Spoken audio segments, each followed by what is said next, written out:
Welcome to B2B IMPACT by BDB. Join me, Matt Smith, CEO of BDB, and Oliver Brewood, BDB's Head of Digital and Technology, as we get together to discuss the myriad of trends, topics, opportunities, and developments in the world of B2B marketing and communications.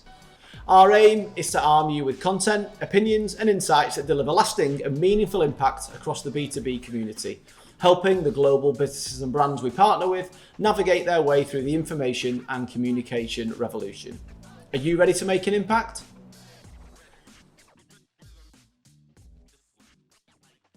Hi everybody, and welcome back to this week's edition of the B2B IMPACT podcast. We've been trawling the news, the websites and reviews and trends and topics that have caught our attention, I guess, over the last week or so since the last episode went out to you guys. So we're going to kick off this week by talking around something which has been lovingly termed the Product Delusion. Do you want to give us an overview of that one, Ollie, in terms of, I guess, the starting point for the article, and then we can dive into it? Sure. I think the short summary of it is effectively that what we see in B2B is a lot of ads that end up being really product focused instead of it being, especially if you look at B2C, where it's often a lot more emotive or fun or playful or emotional one way or another. In B2B, we tend to go, our product has these features, therefore you should buy our product. Yeah. Which in the game is primarily referred to as value proposition selling, but almost like the product's value proposition as opposed to the brand or the business. Yeah.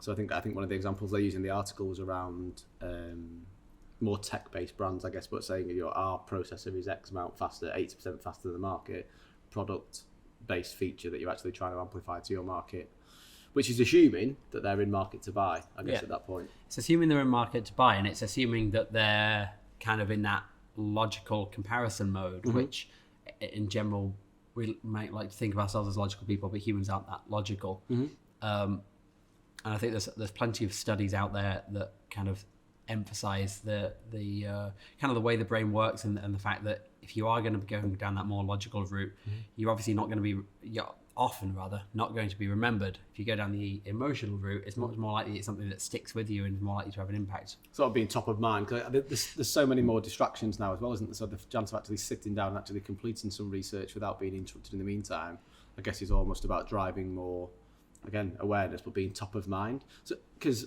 I mean, we can get into the root cause of it in a minute, but I guess, how much evaluation do you think, personally, genuinely takes place in B2B? Because I think it's something that's been talked about a lot in recent years. There's more comparison, there's more research being done before people want to commit to a purchase. There was kind of these stats about 80-20 being used around, they do 80% of the buying process themselves, the prospect, before they actually want to speak to a sales for the final 20%. Do you think that's standing the test of time? I think to some extent, if you're going to buy something, there's a good chance you're doing research first. In B2C or B2B? I would say in both. Do you think? But I think for me, and I guess obviously there's a chance of being biased, I'm going to, let's take a tech platform, for example. Within any category, you've probably got hundreds of choices to narrow down. Yep. We've obviously recently gone through that with one of our tech platforms, going through that sort of process.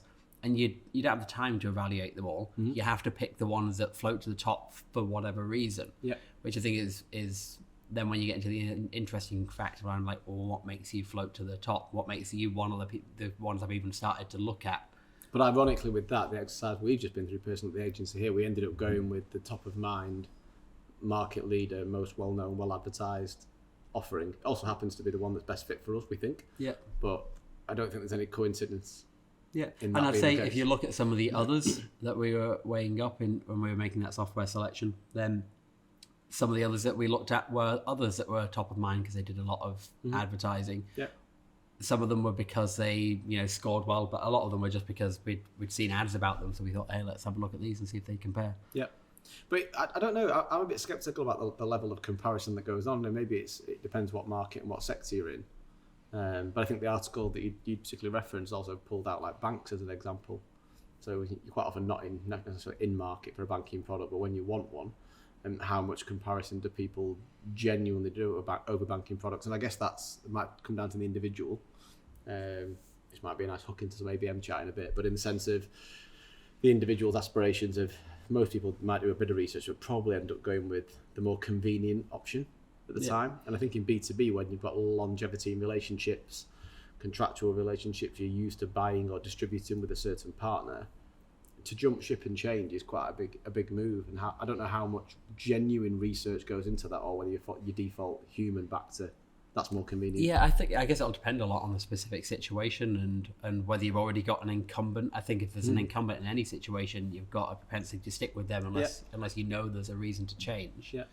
But I think when, obviously, again, like you say, it depends a lot from person to person. But when somebody's got some level of personal responsibility for making the decision, you'll typically want to be reassured that the features or the price or whatever it might be, you're getting a good deal for what you're going after. Okay. Which I think it inherently needs some level of comparison. Yeah.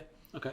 And in terms of the root cause of why we're seeing content or ads in this case in B2B still being quite rational and product focused and quite inside out, I guess, in terms of the way you'd approach it, what in your opinion is the root cause of that? Because I mean, I feel like this is something, it's almost lazily banded around a little bit, like in the article here, that there's an assumption that all B2B brands are lazily talking about products. I can confirm from our personal client base and our fee paying clients that isn't the case. Sometimes you start there with some of them, but I think there's a growing acceptance that they've got to go away from that and go further back up through the buying cycle in a way. Yeah, but I think from what I've seen, it's not as common. There are definitely examples of it, but it doesn't seem to be as common. So I think it's still fair to say that in B2B, there is a propensity to have more kind of product-led advertising. Why? Why? I guess it really depends. I mean, it's easy to make assumptions. I'd make an assumption that I think B2B companies tend to be a little bit more conservative, a bit more old school, and more focused on kind of, we've got this good product, let's tell people we've got a good product. B2C are long established, probably going back for sort of 70 plus years, that's not the right route to win people over. You don't get swayed by facts alone. That's why nearly every ad you see on TV these days is trying to tug at your heartstrings one way or another. But it's trying to create that emotional investment in the brand. I think you raised it earlier, but it's the good example that they use in the article, which I'm sure Jim will link up somewhere in the episode for us. But in the sense of they use the example of Coke, don't they, in the article, which I thought was struck a chord with me, and I think it made you smirk as well, in the sense of you're saying Coke without the the nice cuddly polar bears and all the examples that they used in the adverts there to get you to connect with that brand and the Christmas trucks and so on. Really, probably B2B would be described as brown, fizzy and sweet. And I was like, that's kind of what we're talking about here. Or more the value product proposition sell of 98% effective in reducing thirst. So I'm not suggesting the B2B brands need to go out there and smash a load of polar bears and make it all cuddly and warm. But there's something around creating that emotional connection and attachment to a brand, as you say, which then holds it in the memory for when you are in market to make a purchase. Adobe had a really good example that we've talked about, I think, in the past, which was using humor, where you had the guy going out. It was all like seedy and going out on the streets at night, where there weren't a lot of street lights, and he was like looking to buy illicit clicks from his website, and it was all kind of tongue in cheek, obviously making it look a bit like he was buying but something even less legal. Even that's evidence in itself, because I think we came across that ad in 2019. I've got it in my mind, because we used it in one of the presentations in Geneva as an example of creating emotive connection in B2B. But that's still top of mind as one of the articles now, isn't it, 3 years later? With this, I think a big part of the reason why is we don't see a lot of that stuff in B2B. No. I think we're afraid to use humour. I think the other example that we often bring up is Jean-Claude Van Damme Volvo commercial. It's humour, it's a recognisable figure, it's 100% B2B. But because it's a kind of standout thing, even years after we've first seen it, after it's produced, we're still talking about it. Do you think we're ever going to see it move more in that direction, like towards being a purely emotive-based ad, let's just say, for the sake of it? Because, I don't know, the last 6, 7, 8, 9 years, there has been a conversation taking place that B2B and B2C are becoming closer and they're one and the same, and it's human to human. And I've read every book going, I'm sure you have, but in the sense of, in reality, you're not seeing it come through into the work yet. Is that because of the age of the stakeholders, the sectors that we work with? I think everything's a really slow shift, and you don't see anything happen quickly. So I think those elements are part of it, and over time we might see it shift. I don't think it'll ever necessarily be identical, but I think those elements are slowly seeping in. But it's just a case of needing to see more of that. Do you think you'll see it as you get younger generational marketeers in-house at large businesses and brands, people who have been digital natives that have come up through businesses? And potentially, but I think part of it's about them becoming decision makers themselves. Yeah. Because if you have somebody that just entered the workforce or not been around as long, and they're 20-something, and they say, "Hey, we've got this cool creative idea," it's very easy for them to then get quashed by somebody that says, "This company is more serious than that, and we mustn't do that sort of advert or campaign or whatever it might be." And do you think you think you'll see certain sectors being more adventurous in B2B? Because I guess the sectors that we work within are quite technical. Yeah, because I think it'll very depend on, as with anything, you should start by thinking, who are your audience and how do we connect with them? And if your audience are going to be more serious or less open to that sort of thing, then maybe it makes sense to go down a different route. That doesn't mean to say it's not emotive. It might just mean don't throw lots of humor into your ad. Obviously, this all comes down to what your brand's tone of voice is and what will resonate well with your audience. Whereas I guess when you've got something that's a little bit more of a younger or kind of quirky target audience, where you might find yourself, maybe a tech platform might be in that sort of place, marketing platforms, that sort of thing. Maybe it's more appropriate for them to throw in lots of humor. Sure. I think one of the other points that I'd pulled out, which is just an interesting point to touch around in the same article video, but was talking around who genuinely controls marketing in B2B. So is it the marketing department, or is it actually the sales team, the product team, the C-suite and finance in effect? And you do see that across some of our ex-clients, I would say, where marketing was almost a second-tier activity, potentially, in the way you'd rank it. So even the CMOs may not be getting the gravitas they need around the table. I suppose one big difference between a B2B and a B2C organization is the sales function is a major aspect of what runs a B2B business. Whereas in B2C, that's happening much further down the chain via retailers, I suppose. So in that regard, it does probably more orient around them and what they think they need and what needs to be fed into to their kind of sales process. Which is exactly what's feeding the inside-out approach of speaking about products, isn't it? You know what I mean? Rather than allowing people to actually build brand and brand connectivity. And as I say, these aren't carte blanche statements. So we're not saying every B2B brand's doing this. So that's why I think the article's interesting, but slightly lazy, and as most articles are, they're trying to grab headlines and grab your attention, which it clearly served its purpose for us. But I mean, it's the same with anything. I think we could caveat and just say that with any content you see online, including this podcast, take what you need, weigh it with your own situation in mind, and then apply the parts that are relevant. Link to that, one of the other articles that we pulled to our attention, we wanted to have a chat through with you today, was what's been lovely termed here, the golden age of B2B marketing and the flippening. Do you want to give an overview of that one, and then we'll get stuck in? So straight away, this caught my eye because I had to find out what they meant by flippening. I did the same.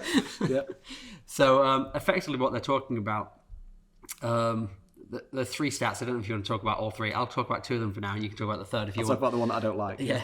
So what they effectively say is something I know we've touched on recently in one of the previous episodes. Is that effectively that 95% of your buyers aren't currently in market. You're only really about 5% of people at a time that are really in market. Despite that, we put a huge amount of our budgets towards trying to convert the 5% that are in market and neglecting the 95% that aren't in market, even though we know contracts are going to expire and they are going to be in market again at some point, probably within the next 12 months, one way or another. Yet only 8% of advertising reportedly is brand focused and therefore helping to convert that 95% when they are in market. So effectively what they're saying is that we should be seeing a flip where that 8% becomes a much larger percentage to actually focus on. They're saying the flipping in effect is purposely targeting people that aren't in market, aren't they? Really trying to push them into that 5% category that they're. So they were talking about the 8% brand focus becoming like a 51% brand focus, because that'll help to position your business for the long term. Which makes perfect sense off the back of the previous conversation around the product delusion that's going on at the minute, because I guess the product delusion is that 5% where they're focusing their attention at the minute. The other stat that was referenced in the article that that I don't agree with. I understand the point it's trying to link to. So it's saying by thinking about the people that aren't in market, you're actually looking at future sales and future targets. So it says it's saying that 80% of your cash flows are linked to 80% of your business valuation is linked to future cash flows, which the accountant in me that has in the back of my neck stood up a bit because it's not technically correct what they're referring to, but I understand that the point that they're trying to make, that realistically, when you think about spend and return on investment to get the future sales that you need to obviously justify a valuation, you need to continue to make X amount of money that you obviously value your company for. And those future cash flows have got to come from somewhere, and it's unlikely it's solely coming from the 5% that are in market to buy. Yeah. And I think it's possibly worth noting that I don't think we're advocating turning off things like lead gen campaigns. Sure. We're not saying that product adverts don't have a place, because as we know, there's a buying journey, a buying funnel, however you want to term it. And there are people that are in decision-making mode and they need key information to be put in front of them that might help them sway and make a decision. But effectively, we're just saying that's not the whole picture. And by just focusing all of our time and budget on people that are near purchase, we're missing out on a lot of people that will be near purchase in the future. Do you think that's... I'm just trying to work out why this is the case. Obviously, we've touched on the B2B kind of landscape earlier on in terms of product focused and the teams and who controls marketing.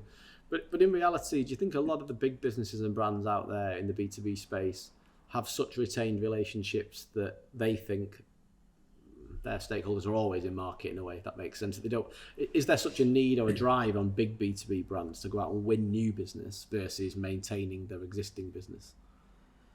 I mean, I guess that's a company to company decision, but I think it depends what your market share is, I suppose, what the competitive landscape's like. If you know you've got a large portion of the market share already, then clearly it makes sense to focus a lot on retention and making. And I think in general, there's lots of evidence that shows that it makes a lot of sense to focus on retention as a primary activity because it's cheaper than acquiring new business.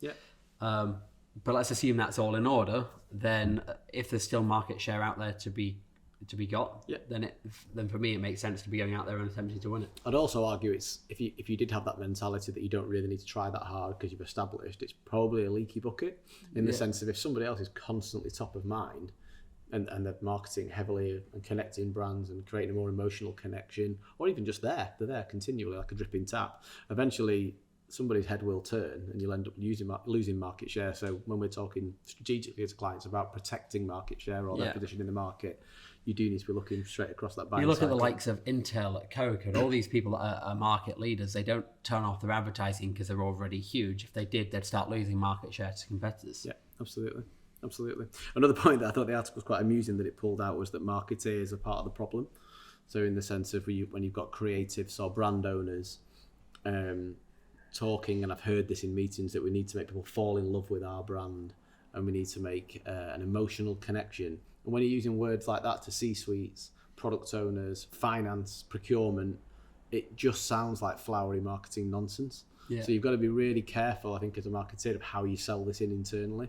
So talking about being top of mind, talking about, in the line of sight when somebody's looking to make that purchase, talking about pulling people through that funnel through balanced and strategically considered content, as opposed to the flouncy stuff of we need to make people fall in love with this. Because I think in B2B, a lot of C-suites and key stakeholders today is just closed off to that kind of language. And I've heard it a lot in different brands. No, I agree, because we're effectively saying the same thing, but it's two different ways of describing things that will mean that one audience will turn off. And I think whether you're talking internally or not, you need to be thinking about how to talk to your audience if you want to get the outcome that you want. Well, I think one sounds like it's intrinsically got more of an ROI attached to it. One sounds very loose and floaty and romantic about falling in love with the brand. Even if the brand awareness activities, we know it's hard to demonstrate an ROI. But what we're not saying is there's no ROI. You're saying we are expecting, because of this activity, that over the course of time that we're going to get more people coming to us naturally as they are coming into market. Therefore, we need to be looking long-term, years out, at the trend versus our advertising spend to see what effect it's having. We're not saying we think that people will rate us higher on a cuddly scale at the end of the 12-month period. Okay.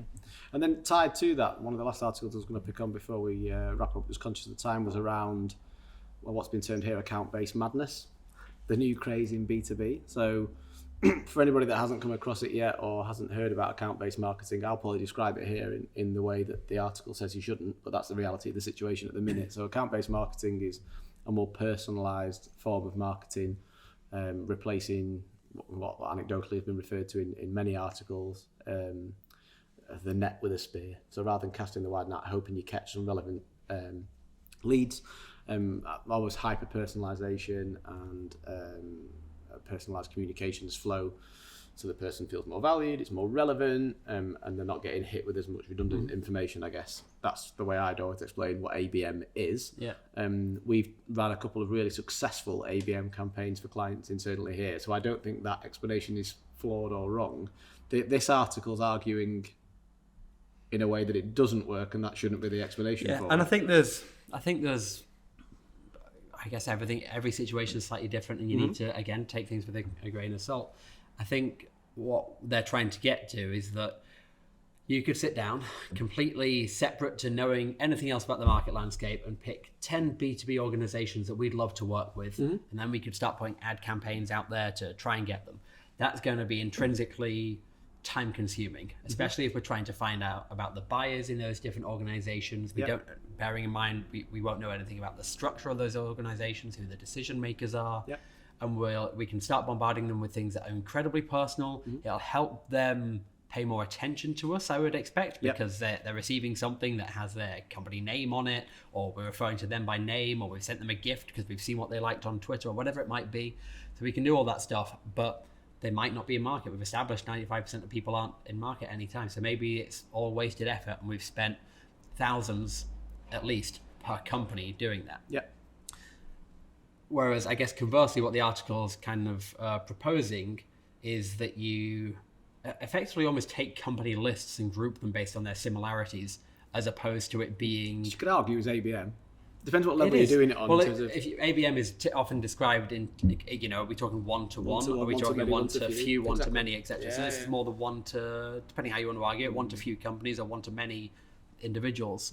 So effectively, it's saying, targeting lists of companies that you group together based on their similarities, either because of the company's size and industry that they operate in, that they're likely to have these 3 or 4 common challenges, and you make sure that your advertising campaigns talk to the 3 or 4 common challenges companies of that size in that industry are going to have, that you can address with your products. And then you can have a different campaign to companies of different sizes or in different industries, as opposed to hyper personalizing creative, which what it talks about here. We can waste a lot of time, effort, money, resource, which ultimately statistically at the minute doesn't seem to say bears more fruits or dividends. And we've done both and had success with both. I think when it comes to running like digital ad campaigns on LinkedIn, for example, we often are running campaigns now that are targeting specific company lists rather than it being, targeting everybody within one industry or another based on LinkedIn's targeting options. So you might, upload a list of 100 or 200 companies and target them, but that's that kind of one to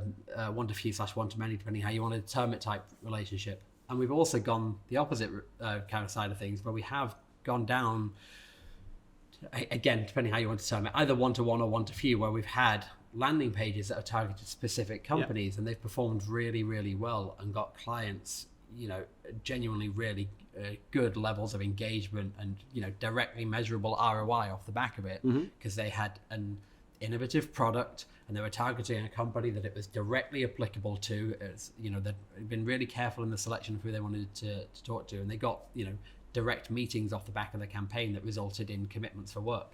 And I think like most things in life, and certainly in marketing, it is a case-by-case basis. There isn't a one-size-fits-all. So what I would say is, the article argues, by not casting the net wide and going too hyper-personalised, there's a risk you might miss out on leads that you would have previously got. And I think that comes down to knowing your customers and knowing your sales cycle and being honest with yourself about the level of success you've achieved in the past through similar campaigns. If you find by casting the net wide it results in a steady trickle of new business to you, you simply don't want to be turning that off to go hyper personalised. If however you've been doing and wasting money in effect, I guess, in a way with poor ROI or tangible return on investment against your spend, and maybe ABM could be a way to explore, but there's a middle ground somewhere, isn't, for these things? And all I can say, when we've done it for clients so far, a well strategically executed ABM, as you say, has paid real dividends.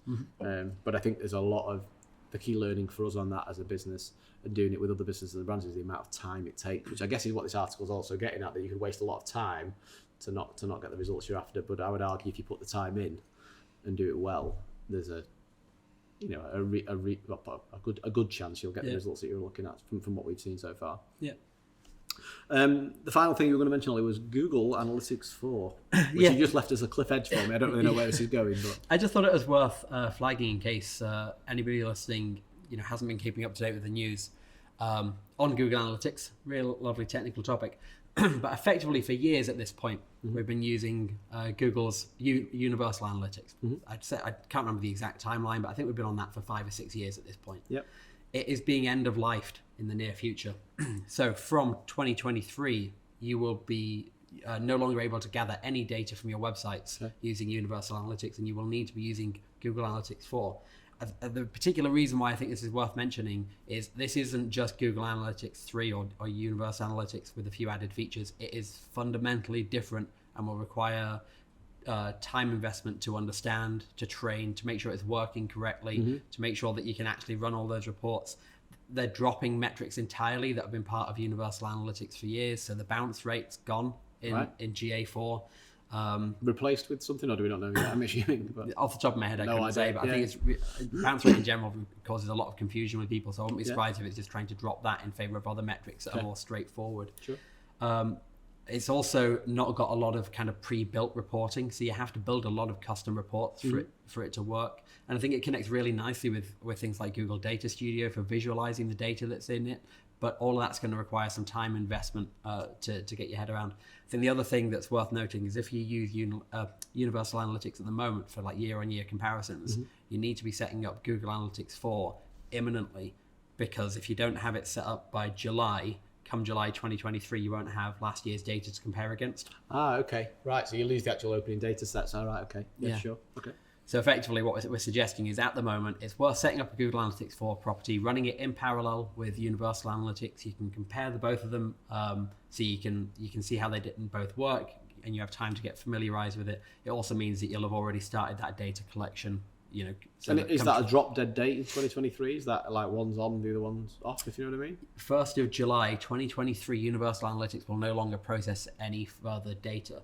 The only extra caveat there is if you're currently a Analytics Premium customer, you've got a few extra months on that. I think it becomes October instead of July. Okay. But effectively, it's time to take note and familiarize yourself with GA4.